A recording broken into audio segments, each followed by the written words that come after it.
Welcome to our first bite-sized chats with dietitians, and we're so grateful to have Lyndi and Leanne joining us today. Thank you so much for taking time out of your busy schedules, ladies. I really appreciate it. Of course. Welcome. And I understand it was your birthday yesterday, Leanne. Did you have a nice birthday? I did. There was lots of cake and lots of rosé involved. Sounds good. So ladies, how have you been doing in this period that we're in at the moment, which is, as they keep saying, unprecedented, but it is unprecedented. I'll start with you, Lyndi. How are you managing? I'm doing really great. I've got to say, I'm an extrovert, and yet something about lockdown feels so calming. In fact, I feel almost free of my anxiety, which is something I've had for about 9 years. I'm just feeling quite calm, and I think it's because I've let go of some of that pressure I put on myself to always produce, to be busy all the time, to always be, especially with things like content, to really just be pushing and pushing.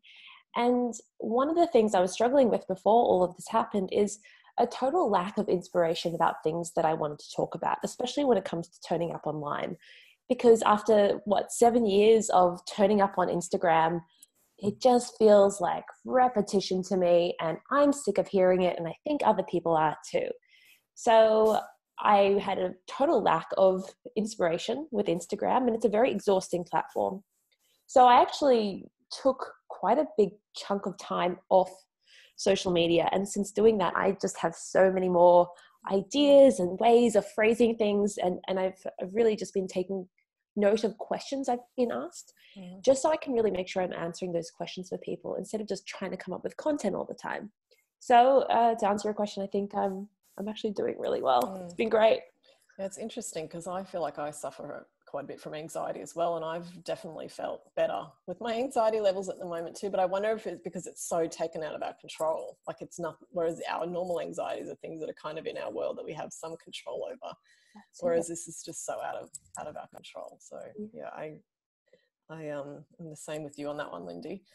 I did notice you took a break off Instagram, but I think that's really important, as you said, to do that at times when you're not feeling inspired, and great result that you got your mojo back. And I think there's a fear that if we step off social media, then it'll mess with the algorithm and no one will know who we are and all that stuff. I don't buy into that. I think produce good content that's very interesting to people and post it when it feels right for you. Don't follow a schedule. What ends up happening is you end up just posting stuff for the sake of stuff, and you fill people's feed with more noise, and we don't need more noise in the nutrition world. So just wait for the inspiration rather than following that schedule. What about you, Leanne? How are you managing?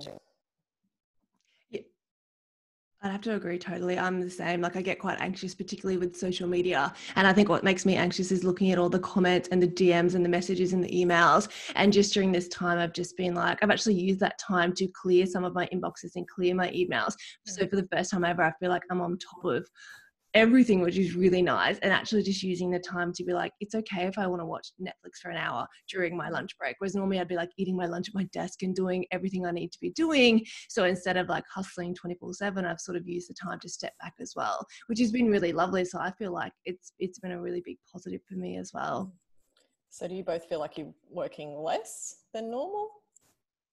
Yeah, I'm definitely working less. I'm still finding it hard to not work on the weekends, but I'm definitely think my hours have reduced. I'm sleeping in, which is really nice. So yeah, I'm feeling really good about working harder, not necessarily working more.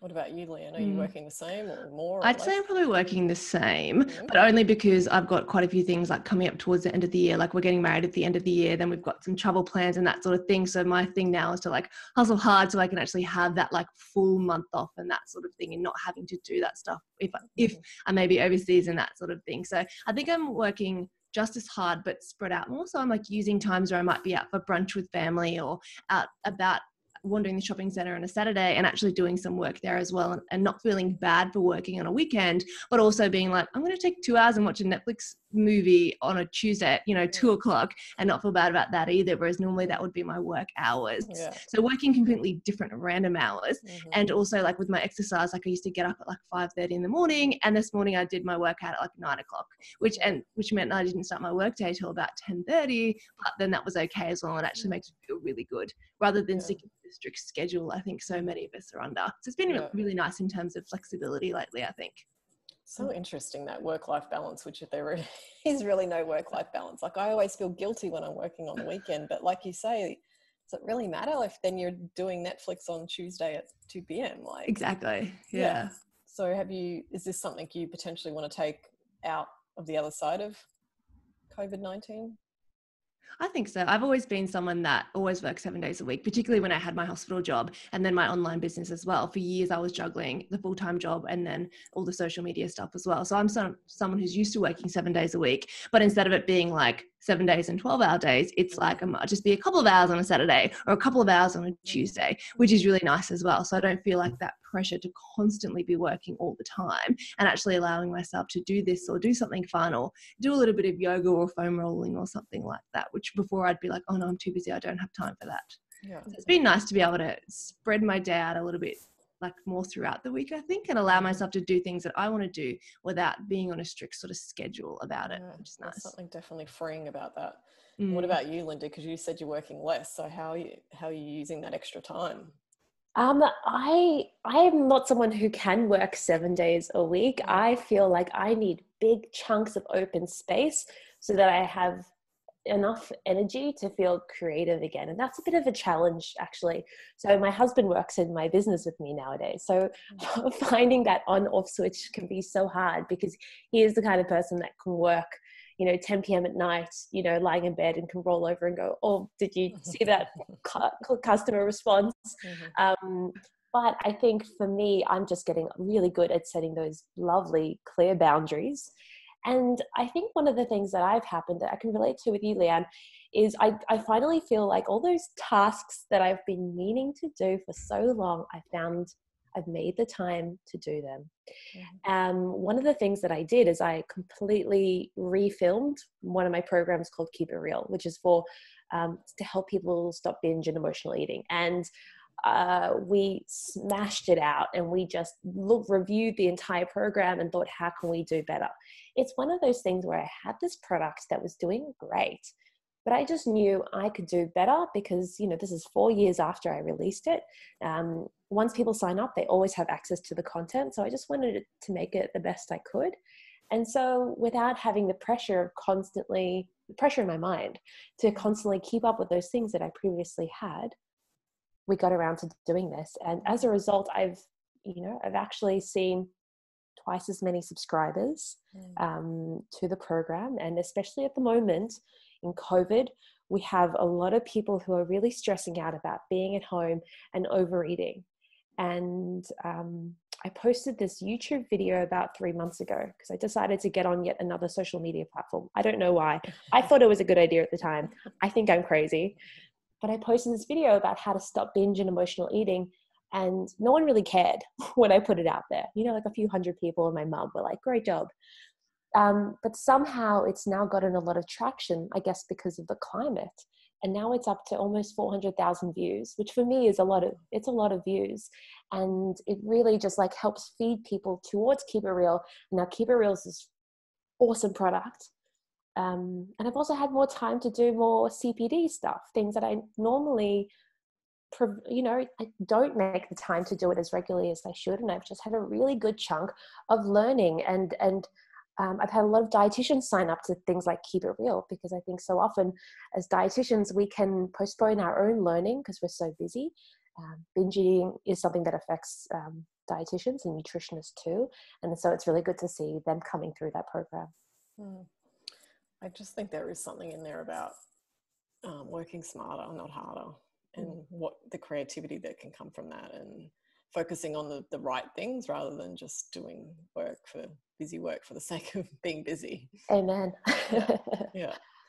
What have been some of the challenges during this period of time for both of you? Leanne, maybe we'll start with you. I think it's probably my biggest challenge is just spreading myself too thin and just trying to do everything. So I really stepped back, and I was about to launch sort of like a mastermind around self-sabotage and emotional eating before kind of COVID hit. And that I just put on pause because it was sort of like a higher end investment. And I just thought, I just don't feel right promoting this and asking this much money from people during these times so people are losing their jobs. So for me, it was really stepping back and being like, what do people need right now? And instead of doing that, I took like 2 weeks and made a free recipe book. And I was like, if that's something that I can do to actually help people during this time and get them through. And then I flipped that mastermind into smaller little webinars that I've been offering online as well. So rather than trying to do everything that I had planned out, I just took a step back and went, right, during this climate, what are things that people need? And I've just put all of my focus into like 2 or 3 little mini projects and put everything else on hold. And also coming into COVID as well, I was about to launch a whole nother separate business, Lean Green Living, which is all focused on health products that are good for our body, but also good for the environment. And also, again, I just put all of that on hold because I'm like, I just can't see myself authentically promoting that at the moment and asking people to buy when there's so much like suffering and that sort of thing going on at the moment. So I really put my focus on just giving out as much quality, good content for either free or very, very low cost at the moment. I've just been focusing on 2 to 3 areas. So I don't see that as more of a challenge. Well, the challenge for me was to be able to stop those things that I've been planning for almost a year and be like, let's just put that on hold for now. It's not going anywhere, and actually just completely change direction and go towards another route. So for me, that was a challenge because I'm that type A perfectionist. And I was like, oh, but I've been working on this so hard. I don't want to stop it, and then go completely different routes. So that was a challenge, but I've sort of come out the other side of that now, feeling so much better for that as well. And every time I do say, here's my free recipe book, here's these podcast episodes we did specifically for COVID, totally free, I feel so good about promoting that because it's offering so much value to people, and it's very, I guess, specific about the things that they're going through at the moment. So challenge, and then kind of flipped it. Challenge, and I think turning that into an opportunity. And I actually had that as a later question, and which you've answered now in terms of, what have you been doing for your community right now? And you were pretty quick to put out those free webinars around emotional eating, which I thought was fabulous. Lyndi, perhaps you've got the same thing, a challenge you've turned into an opportunity. Well, I so agree with you, Leanne, that the challenge is how not to be profiteering off something that's really tough for so many people, and to really just be supporting them. And it's in the minutiae and the detail of how you're talking about things, and a consciousness, like even if you're creating a recipe, am I using affordable ingredients? But beyond that, am I using ingredients that people can actually access at the moment? Because, let's not be including things like saffron, or even things that, for a while there, we couldn't get those essentials. It was a bit of a slap in the face to pop that content out there. And then, you get people writing to you saying, like, very nice recipe, but I can't do anything with it. So I think for me, it's just been an even more emphasis on getting that affordable content. With my program Back to Basics, one of the cool features is that all the recipes, they integrate directly with online supermarkets. So things like Woolworths. So you click a button and all the ingredients for the recipes get automatically added, and then you can get online delivery. Of course, during COVID, no one could get online delivery unless you were, in isolation. So I had a lot of customers being like, well, I don't have full functionality of your product right now. Of course, that was completely out of my control. But for them, that was a definite compromise to the convenience of why they might use Back to Basics. Yeah. And I think one of the things I did is I offered a 6-week subscription to Back to Basics for anyone who is going through financial distress, because people do end up saving money when they do it, because your meals are more planned out and they're budget conscious than people do. So I offered that, and the only entry to do that was to send my team an email and just to kind of tell me a bit about yourself and what was happening at the moment. And so that was really great, because it was no cost to me to invite extra people into the program. And for them, I could hear their stories and really feel a bit more connected to people who were struggling, or people who are essential care workers, and what we might do to help them. I saw that too, Lyndi. I thought that was another great way to engage with your community during this time and just provide value, which is fabulous. And it felt good. It feels good. We all like to feel good. So and it feels, when you're giving, you feel good. So did you find it a challenge during this time in terms of, because I went back and looked at your Instagram feeds in terms of how much content was COVID versus, yes, Lyndi, you're both nodding. Yeah. So how did you go about walking your way through that thought process? Yeah, I can go. I guess for me, like I follow a lot of doctors and medical, I guess, profiles on social media. So I just sort of thought, you know what, the COVID sort of stuff, I'm going to leave to them. A lot of people were talking about flattening the curve, social isolation. And I thought, you know, I'm a dietitian. I love to talk about health, wellness, and just being holistic in general. But during this time, what's the one thing that people are struggling the most? Nutrition. So I really focused my content around like nutrition, psychology, and behaviors of eating, and left all of the other sort of stuff up to more of those experts in that field. I was like, I don't feel the need to put COVID in every caption. And then I did 1 or 2 posts about it, and I got feedback from people just through DMs that were basically like, love what you do, but all this COVID stuff is giving me anxiety. Would love for you to just post about general nutrition. So that was just the feedback from my community. So I honestly, if you look back through my feeds, I haven't got much COVID related stuff, but it's just the day-to-day things that people were struggling with. It was the overeating, the boredom eating. Now I'm at home and I'm wandering in and out of my kitchen. It was that sort of content that I was trying to create. And I did weigh up, like, during this time when I've got these other opportunities I'm trying to create for people and help them out, how much content should I be putting out? I'm actually spending more time on social media throughout my platforms than I previously was, because I find that more people are at home and they're on social media more. So I'm sort of using this time to build up my tribe and myself across different platforms. And I find that that's actually really increased my engagement on social media, increased the downloads on my podcast, massively increased my TikTok following during this time, because it's something that I guess people need. So it's more like the more content I put out, the more I was helping people. So I actually chose to put more effort, whereas previously I was like, I need to stay off social media for my anxiety and my own mental health. Whereas during this time I'm posting, you know, 2 times a day on some platforms, just because I feel like that's what people want, and that was the feedback I was getting through this time, but more just health generally, not COVID generally, if that makes sense. I think there's something to be said about, you know, how all the state premiers and the health officers are doing their daily briefings. I think there is something about being present and being consistent during this time as well. So that's probably what you're seeing with your community, Leanne. And you, Lyndi? I mean, I think it's amazing that you were able to turn up on social media. I did not. I couldn't. I definitely felt totally overwhelmed, just at the beginning, really, of all the news, and every post was COVID, and I was just like, oh, I don't want to be a part of this. I don't even want to read this. I don't even want to turn up on social media right now. And as a result, and perhaps it was a really selfish decision, but I just had to remove myself from social media. And there was that voice in the back of my head being like, yeah, Lyndi, but think of all the things you could be talking about and the opportunities and the stuff. And I couldn't. And so I went MIA, and I had, you know, people DMing me being like, hey, Lyndi, just checking, are you okay? You're not turning up. Like, and I know it's kind of like this service that we turn up for other people, but I didn't. But I think that's okay too, though, Lyndi, because you know, we've got to take care of ourselves first, and if you can't do that in that time, you can't do it. Like, it's like the aeroplane where you've got to take care of yourself before you put the life mask on someone else. So totally, and I'm not regretting it in the slightest. In fact, I would do it again really quickly. I feel so good right now, and for me to be able to say that is so great. You know, it was very much a practicing what I preach kind of thing. I just like took care of myself, and I feel so much more re-energized to turn up and do stuff now.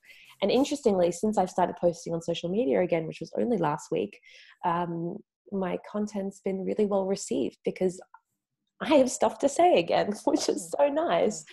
And also I find managing DMs on Instagram very intense and overwhelming. And the more you post, the more DMs you get. So it's almost like the more free content you put out, the more effort you have to go and respond to people. And it kind of feels like a duty of care, especially when you're dealing in a space around eating disorders and you're dealing with people who are really sick.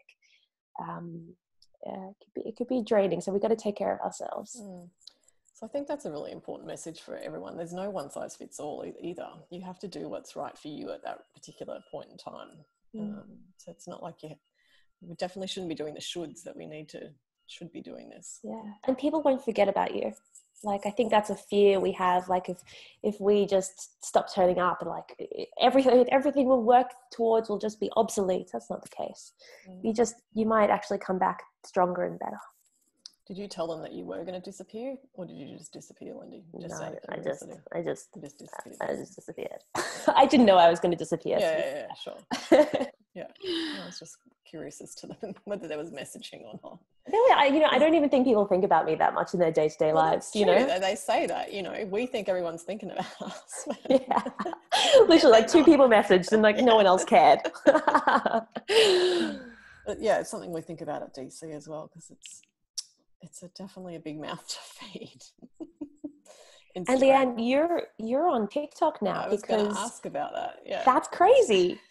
Fun. It's so fun. I can't dance. I'm not dancing on TikTok. I'm literally just putting out nutrition content on TikTok. But for me, like, and to add to what you were saying, Lindy, like, I did feel reading all the COVID stuff, I just felt completely overwhelmed. I was like, I don't want to read this. I've got elderly family members. I've got people that I know that are very high risk. And it just made me anxious. So when I was going on social media, I was posting myself, checking my comments and checking my DMs and getting the heck off. I wasn't spending the time engaging with other lovely pages that I normally know and love and engage in that sort of thing. That just made me more anxious. So even though I was on multiple platforms multiple times a day, it was really just for my own things. And because any more than that did make me really anxious. So I guess I was in my own little bubble of my own pages and my own content, and not having time to support and comment on everyone else's stuff as well, because I found that just reading all the COVID stuff made me more anxious. So I feel like for me, that helped me get through, was putting myself in a bubble and avoiding most of that and just focusing on what I was doing and the content that I was putting out. So maybe that's how I sort of managed it that way. But I did see it as an opportunity to get on another platform. And I know that listening to you, Marie, I've always wanted to do YouTube. And I was like, this is going to be my time on YouTube. Hasn't happened. You've done TikTok instead. But I've done TikTok instead, done podcasts instead. And I'm like, maybe YouTube one day. But I think just the thought of like having to put on makeup and dress up every day and you know, add captions to videos and edit them is too much for me. So I really just sort of focused on the couple of platforms that I've had and putting out content on there and trying to learn what works best. And it's funny because TikTok's very much like younger people. So the content that I would put out on Instagram and not think twice about it, I'm finding myself like over analyzing on TikTok. Like I'm like, I can't just put up a post and be like,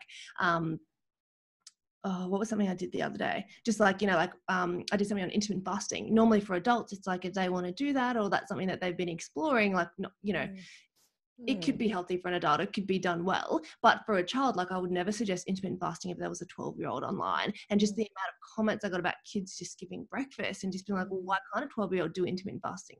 And I'm just like, how does a 12-year-old even know about intermittent fasting?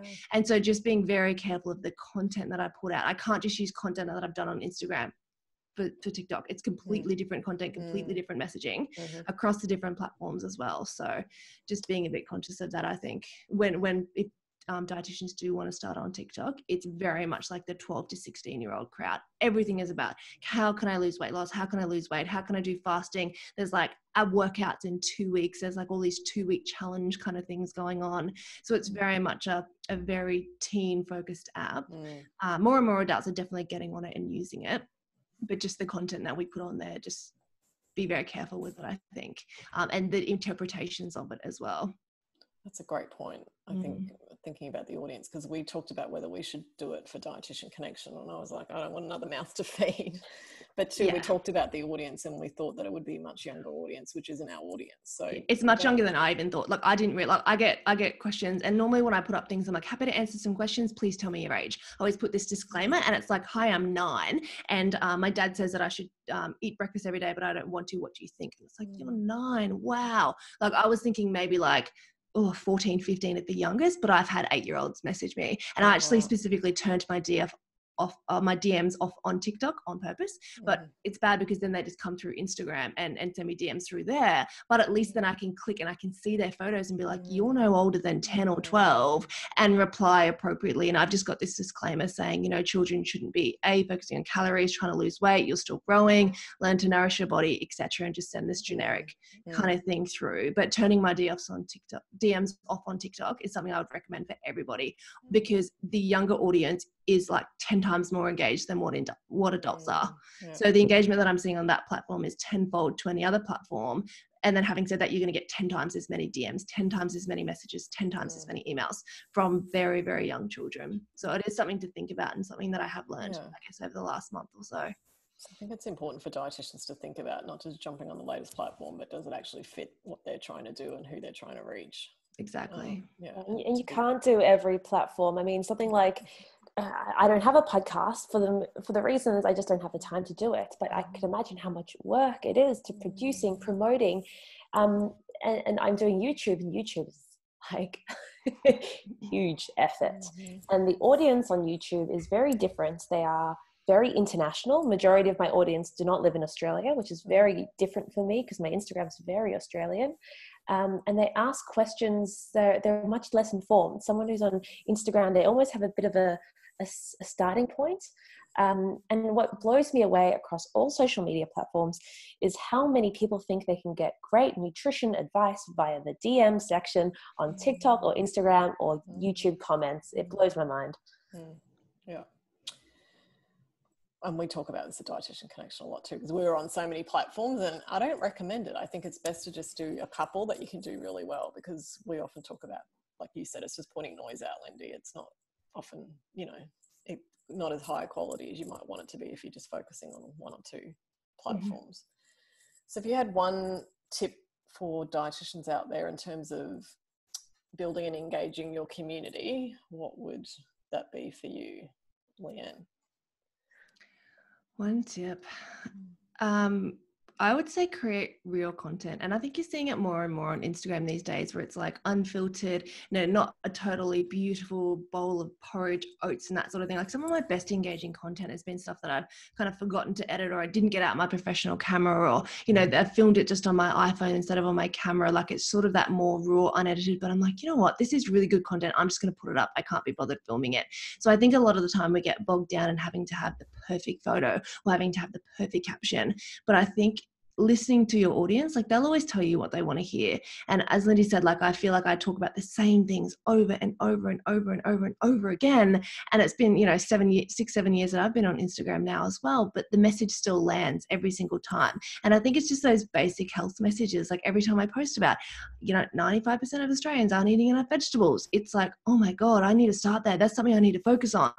And it's just coming back to basics, but trying to sell that in a sexier way than it's just like eat more vegetables. Like, when I talk about it from a gut health and a prebiotic perspective, people are like, oh my goodness, like vegetables, so wow. But when I'm like, yeah, eat more vegetables, guys, it'll help with weight loss. It just doesn't land. So it's just taking those same messages, but then spinning them over and over and putting it on what's trending, like looking for what's trending. Like I got a lot of traction around the whole celery juice thing, but I was talking about it from more of like a gut health perspective, and a perspective where it's like, yeah, celery is wonderfully healthy, but you don't have to drink it because it tastes like ass. And that for me was getting really great engagement, because people were thinking that it's like this wonderful miracle elixir in a cup or something. So taking what's trending and then just putting those basic nutrition messages underneath it, I think has always worked really well for me. So really being across what's trending, and whether that means, I read terrible things like, like the Daily Mail every day, just to see what's trending, and then to take that message and put it somewhere else and put some basic, scientific evidence-based nutrition messages underneath it. I find that's worked well for me. Thank you. What about you, Lyndi? I think the best thing you can do is work out what you're really good at and use that to turn up the best way you can on social media. So, for example, I think that if I had a look at my own skill sets, I'm not actually that good at food photography, but I think I can write pretty well because I've been working on that for many years. And I also think I can turn up on camera pretty well. So those feel like unique things that I work well. So this is why I've chosen Instagram and YouTube, because I just don't think I'm going to be that amazing on any of the other social platforms. So find what you're good at. Maybe you're really funny. And then if that's the case, go on TikTok, and even Instagram stories can be a great place if you're a really funny person. If you're not funny and you're, well, it could be funny, but you're more scientific and you really love all that kind of nitty gritty, then, Twitter or even Facebook could be your beautiful audience that want to hear these things. And people do Instagram really well with all that kind of nitty gritty science details. And then the other thing is, dietitians are not your competition. We do not fight against each other. I think there's this idea that there's only a certain amount of space for a certain number of dietitians to be, at the top or to be followed, and that's nonsense. Because if you think about when someone has a collection of recipe books, they don't just buy one book by one author. They have Nigella, they have Jamie, they have Donna Hay. They have a huge collection of stuff because, we don't just get information from one place. Maybe we're going to turn up and listen to Leanne's podcast, and we're going to go on YouTube and we'll watch me on YouTube. And then we turn up on Instagram and we see all these beautiful feeds from different dietitians giving us fresh ideas. So just because you see another dietitian who's like doing what you want to be doing, don't let that stop you from doing it, because your unique experience, that you bring that into it, because that's what makes it different. And sometimes, your mother can tell you to do something and it's like, who cares? But your best friend tells you to do the exact same thing in just the right way, and it hits home. So you might be that person for someone to turn up, pick your social media channel and just say, use your experience and your expert knowledge to kind of create something that's a story that people can really engage with. I really like that, because for so long I've wanted to, again, the shoulds, that I should be on video on Insta stories more. And my sister tells me when I'm on video that I look like a hostage video. Sisters, Thank God huh? for sisters, yeah.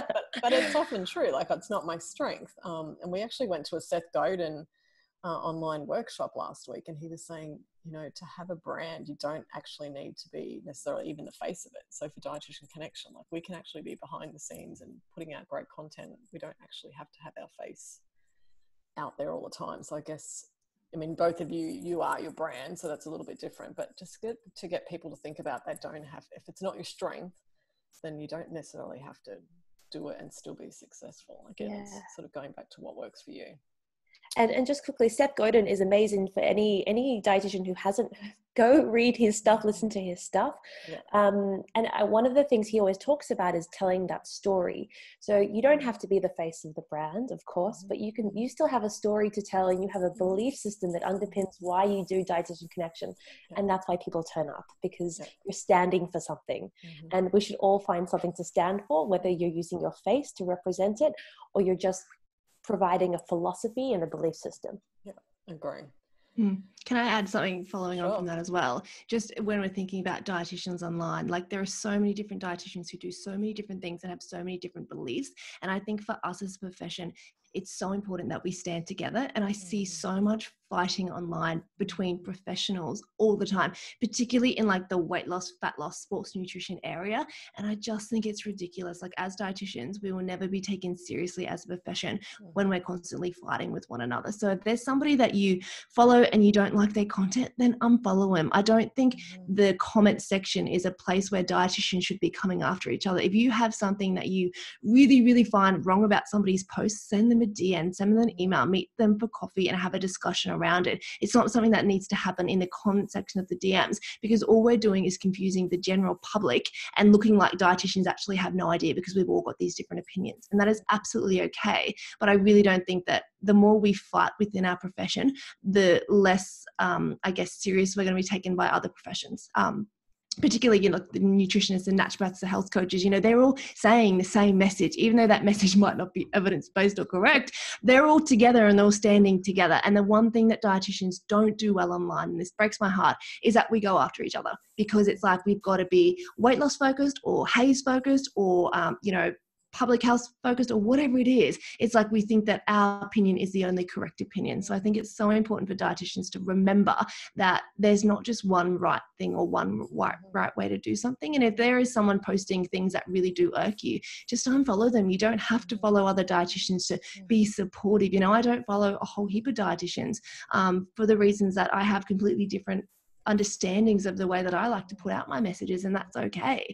And I feel like a lot of dietitians just follow dietitians, where I actually enjoy following personal trainers and naturopaths and that sort of thing to see what messages that they are actually putting out. And it doesn't mean that I support their messages. Like, I get messages from dietitians all the time saying, why do you follow that naturopath? Like, I don't understand it. Or, for a long time I was like following Pete Evans on Facebook, and people are like, why are you doing that? And I'm like, I'm just genuinely curious about the messaging that other people are putting out. It doesn't mean I support it, but it also doesn't mean that I'm going to rag on them and try and bring them down in the comment section, because I think it just makes us look bad as a profession. So I think that's an important message. I'm so glad you brought that up. At the DAA Queensland Symposium gosh, it was just before we went into lockdown.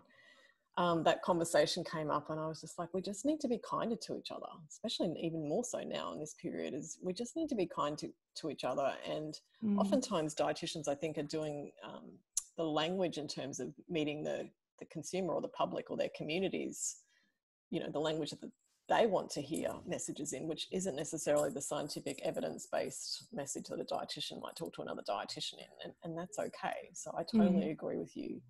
Can we not go on the attack and just know that there's different perspectives and different ways of doing things, and that's okay. And I agree with you, we need to be united, otherwise, you know, I just think that that's the only way to go.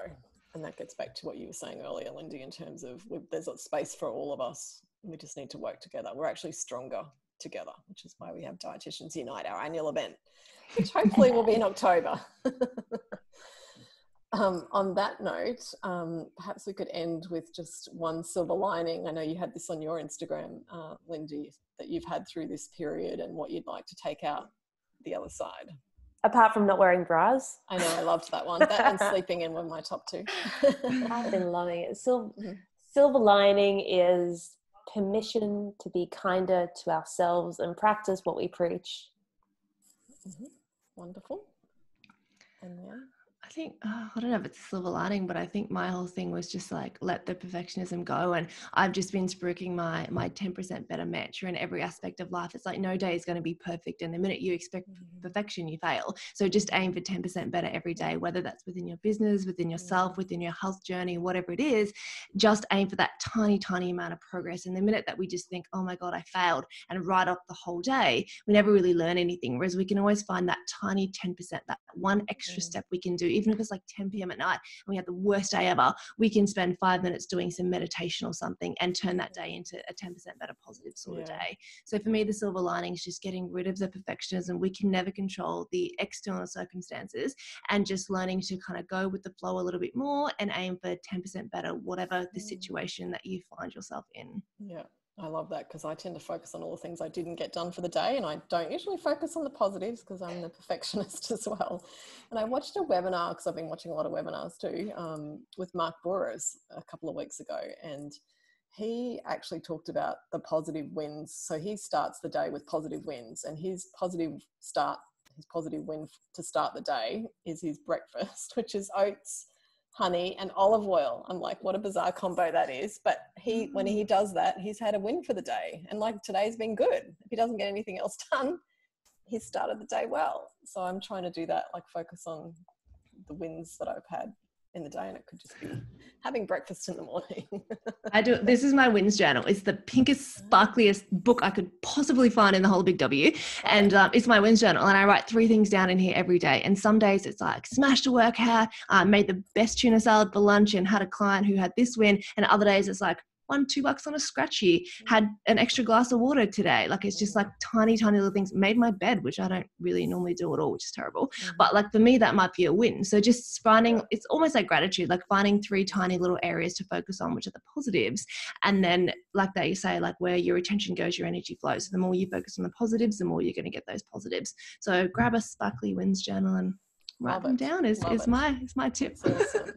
What a great way to end our conversation. It's been so lovely to chat to you both and hear how you've been doing this time. And we hope that the Dietitian Connection community are going to get a lot of value out of the upcoming conversations that we're going to have with different dietitians on different topics and different areas. So thank you so much for kicking us off on the first Bite-Sized Chats with Dietitians. Thank you. Yeah, happy to be here. Thanks, Marie. Thanks, Marie.